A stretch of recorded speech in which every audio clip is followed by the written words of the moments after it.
ki je ki ce wa annabi sallallahu naga hannunki ya lalace saboda aikin gida, ki je ki ce wa annabi sallallahu alaihi wasallam mun dawo da captains, an dawo da bayi, a je a baki ta taya ki aiki. Ta je ta samu annabi sallallahu alaihi wasallam sai ce ta koma gida, yana zuwa ya je raba tsakaninta da sayyidina Ali, ya zauna a tsakaninsu sallallahu alaihi wasallam, ya ce mata ki rika subhanallahi, ashe ba zan gaya miki abin da zai fi yar aiki ba, ya ce ki rinka subhanallah walhamdulillah wala ilaha illallah wallahu akbar, ya fi a kawo miki wannan. So idan har da za a ba mu wata yar aiki a taimake, ina gade na Fatima ita za a bawa.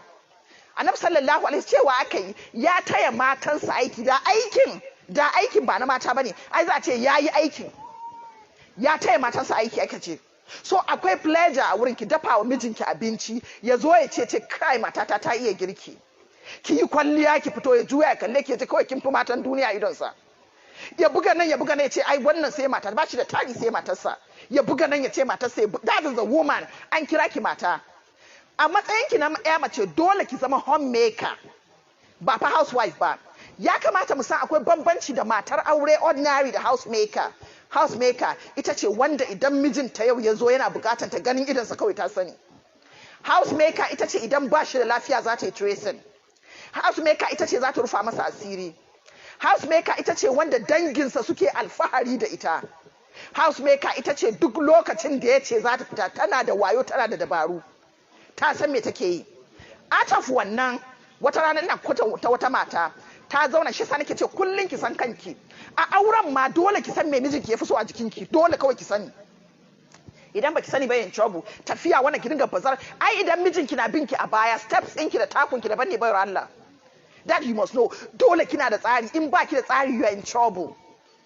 Wata mata na sani bana mantawa, mijinta ya sake ta. Wallahi ya saki, sakin aure ba dadi. Kun ga masu wayo, miji goma uba goma ne, sai ka ce ma in fere da kai, kuma ƙarya ne fa, kina fita ki fara bin bokai da yan tsubu kina Allah laki da, wallahi ƙarya ne, mutuwan aure masifa ce, sai ya zama dole. That we must know, because mace Allah yi ta a ƙarƙashin ɗa namiji za ta rayu. It is important for us to know that. So long as ba mu san wannan, we are in trouble. Yadda yake mai wayo ce mai dabara, da ya sake ta rasa yadda za ta yi, ta zauna daga safiyar yamma ba ta tafi ba. Ta san a jikinta yana son nonuwanta sosai. Ta tafi can, ta ga ya kusa dawa, sai ta je ta cire mosquito net. Kusa mosquito net ko? Gidan sauro ko? Ta cire gidan sauro, sai ta yi riga da shi, ta ɗaura gefe, ta daidaici can, yana zuwa tukunna, sai ta fara fitowa da kayanta, tana in ta zo gaban shi sai ta juya sai ta wuce. In ta zo gaban shi sai ta juya sai ta wuce. A'a, yaka, to me kike haka? Ta ce zaka, ya rage naka kuma. Me nake, ya rage naka fa, zaka juya ne ta yi da style tukunna. Ya ce za a yi ta amma dai. To ina za ki je ne? Kike fitar da kaya? Ina za ki je da kaya? Sai ta ce inda ka ce in tafi, ba ka sake ni ba. Ya ce in dai aure na hannuna ne, na mai da ke. An ci riba ko ba ci ba? Wannan da ta yi fada da mijinta, ta gaya ne, sai ta tattaro kayan, sai ta fito da shi kofar gida, sai ta ajiye. Mai gadin su yana nan, ta ga bai bi ta ba, yana ta karanta newspaper, bai ce komai ba, ta yi kukan bai dauka ba. Da ta fito sai ta ce mai gadi, ta ce masa barin dan je unguwa ga akwati na kaɗan ajiye mun na zuwa. Da ta fita unguwa can da ya mata, ya ce kin da, ta ce na dawo, aure mutuka raba, na dawo. Ta je kayanta, ke ko kina Allah auren mutu, kuma ƙarya ne. Ki je gidan ku daki daya, babanki na fama ya gama da duniya lafiya, you don't respect him, ki je ki hada mishi tension, ki kai shi lahira bai shirya ba. Kuma ki ce wannan maza, muna auren maza da ba san me aure ba. Idan kina nema ki san mazan mu da ba san me aure ba, come to them. Muna magana ne me yake kashe aure. Haka ne zaki auren dan mijin da zai gaya miki kullu ya hana ki barci da daddare, ya tada ke, ya ce miki kaza a cikin duk sunnonin Annabi sallallahu alaihi wasallam, wanda namiji ya fi so shine aure, amma kuma baya koyi da Annabi sallallahu alaihi wasallam. Shine aure. Namijin da za a ce miki kin dafa abinci, ya ce miki ya gode, ya ce miki ya gode, ba zai faɗa ba, ba zai taba ce miki ya gode ba. Namijin da zai zo ya ce Allah ya miki albarka, ba zai ce Allah ya miki albarka ba. Ya ce miki ki tashi ki addini, ba zai faɗa ba. Idan kika gan shi yayi kwalliya, ya sanya turare, ya kafa hula, to wallahi ba wurin ki zai je ba, zai je wurin wata ne a waje. Idan ya dawo gida wurin ki, zai dauko jallabiya ne zai maka. Idan ya baka jallabiya, sai ki ga yana kafafa, barin duniyar nan na yanzu, sai ki ga yana chatting, yana wuri da ido, yana muzurai da ido. Idan ya fara haka, ke kuma ba koma daki zaki ki dinga kuka ba, wallahi akwai jarabawa rayuwa wanda tactics ne, courses ne iri dole mu koya wa mata. A matsayin Annabi sallallahu alaihi wasallam yayi amfani da turare, yace yana son turare, yana son mata, so dole mata mu sani son mata da maza suke sunna ne na maza. Namiji ko mahaukaci ne, this you should know, mahaukaci kun ga dai zai ci abinci mummuna, zai fara ya kwarkwata a jikin shi yana wari, amma wallahi mace na gilmawa zai daga ido ya kalle ta, ya san mace ce. Wannan aikin baya batawa. So idan baki yarda da wannan bayan trouble, amma problem din shine ki san kanki. Idan zai aura miki mata hudu, fight for yourself. Kar ki tsaya baki da leke a kofa. Wani lokacin Allah ya sa mana cikin masu rai, zan zo muku rabe-raben kishi guda bakwai out of it. Muna ganewa? Tunda na kama yan dawaki suna da yawa. Kuna ganewa? Now idan namijinki aka same shi irin wannan, me zaki ba tara turare 10 zaki ko 20 ba, no. Ki nema turare guda ɗaya wanda mijinki ya fi son turare, ba yana chatting ba? Kulli yau min shasa ne amfani da ki zamanto mai ibada. Ya Allah ki tafi tashi dare, yi sallah raka'a 2, kaskantar da kanki zuwa ga Allah, yi istighfari, hailala, salatin annabi, ki san shine kadai ubangiji muqallabul qulub, mai canza zukata, mai juya zuwa zukata mutane. Ga ya masa shi ya halarci soyayya, ubangiji rama, ubangiji shi kadai ya jarabce ki, kuma kin yi imani shine ubangijin ki da ya jarabce ki. Ki sallah, ki gaya wa Allah, Allah na roƙe ka duk abin da zan yi don jawo hankalin mijina kaina, Allah ka taya ni, Allah ka dafa mun. Me zaki? Sai ki je ki ɗauko wannan turaren da kika fi sa, ɗan kayan ki ɗan sa, kin nan sha yana hada chatting. Sai ki danno da ɗan tea ɗinki kaɗan, ko kin yi ɗan donut ɗinki, ko ɗan gullisuwa to entertain him. Wallahi addu'an da kika yi Allah yana ji. Sai ki zo, barka dai da yamma, kana ta chatting ne, Allah ya taimaka kaza. Sai ki ga ya fara cewa wallahi turaren na ɗiban sa. Ni Juwairiya, I have tried turare, polisin turare works. Problem ni shine idan kika san turaren da mijinki yake so kin gama. Kar ki daina sa turare anyhow, ki ɗebo wannan turaren barkisa, ki ɗebo wannan turaren, ki dinga yi. In kika yi haka, ki finding out daga turaren wanne ne turaren da mijinki ya fi so, a wannan zaki yi ba ki gane. Mun gane wannan? Kyauta yana da cikin abin da yake kara miki daraja both side, na namiji da ya mace. Yau mun yi auren da mazan mu suna so su ga mu fes ya fita an yi wa'azi, sai ki ga yana zagin matansa, yana daga ido, yana ta kafafa, yana, amma wallahi ba zai iya siya mata powder ba, jan baki ba zai iya siya mata ba zai taba iyawa ba, amma zai siya ma wata a waje, ya dauka ya je ya bata, ya siya mata a waje, amma matar shi ta sunna ba zai siya ba, kuma yana son ta yi kwalliyan. At the end of the day sai a zo ana yin abubuwa da zai zo ya zame mu mutane damuwa. Muna ganewa? So a matsayin sa da namiji, sometimes kin ga wannan sana'a ana yin sa ne don ka sustain kanka, taimake kanka a rayuwa. Wallahi Allah ya sanya mana wani jarabawa, babu yanda zaki ki samu maza yanzu 100% suna kula da mata, kuma wallahi ba a duniyar nan aka fara shi ba, tun zamanin Annabi sallallahu alaihi wasallam ake haka. Kina gani kamar ba za ki yi amfani da kuɗin ki taimake mijinki ba? Mu je gidan Annabi sallallahu alaihi wasallam. Nana Khadija Allah ya kara mata yadda, qualities ɗinta Annabi sallallahu alaihi wasallam ya kirga. Mace ki zaman to mai qualities. We learn from the Prophet sallallahu alaihi wasallam. Let's learn from them. Qualities ake dubawa. Na farko, business ne ya hada Annabi sallallahu alaihi wasallam da Nana Khadija Allah ya kara mata yadda. Business ne ya hada su. Ta duba ta ga yana da amana, yana da gaskiya, yana da wai, ta dinga jerawa. Ta tura kawarta aka nemo, aka ce yana son ta. She used her money. Ba shi da kuɗin da zai iya aure because multimillionaire ce. He married her. Kuɗin ta yi amfani da shi. Kuɗinta ta yi amfani da shi wajen musulunci, wajen tara mutuncinta da waye. She used the money.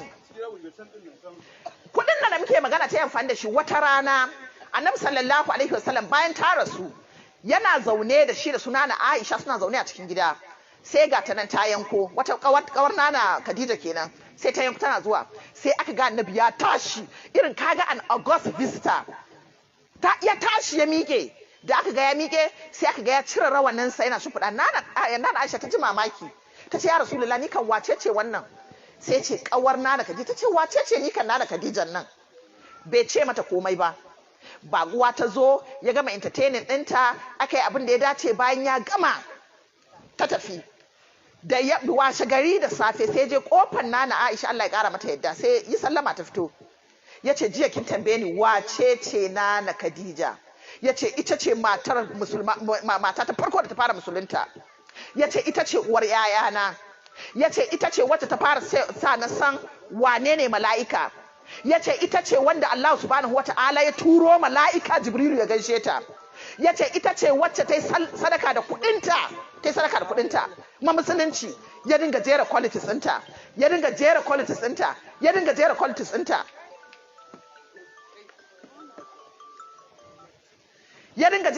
ɗinta, bayan ya tafi da safe da yamma ya sake dawowa, sai da ya kwana 30 ya tafi ya dawo yana gaya mata qualities ɗin Nana Khadija, Allah ya gara mata yadda. Ki nema qualities a wurin namiji. Wannan ya nuna mana cewa mace tana neman matsayi ne a wurin namiji with everything of your life. Aljanna wallahi ba neman ta da wasa. Aljanna ba neman ta, ko kin dauka zaki kwanta a gado ne ki samu aljanna. Wallahi ƙarya ne, you must fight for it. Allah subhanahu wataala ya taimake kuma da rahamarsa. Zainab binti Jahsh lokacin da Annabi sallallahu alaihi wasallam ya auro ta, tarihi ya nuna kyakkyawa ce, tana da business ana kiranta ummul masakin. Idan ta shiga ɗaki ba ta zauna Annabi sallallahu alaihi wasallam in zai je ɗakin ta, suna na Aisha za su ce to in ya shiga shikenan shi za ta dauke masa hankali, me take yi ba sani ba. So rayuwar mace da miji akwai sirri.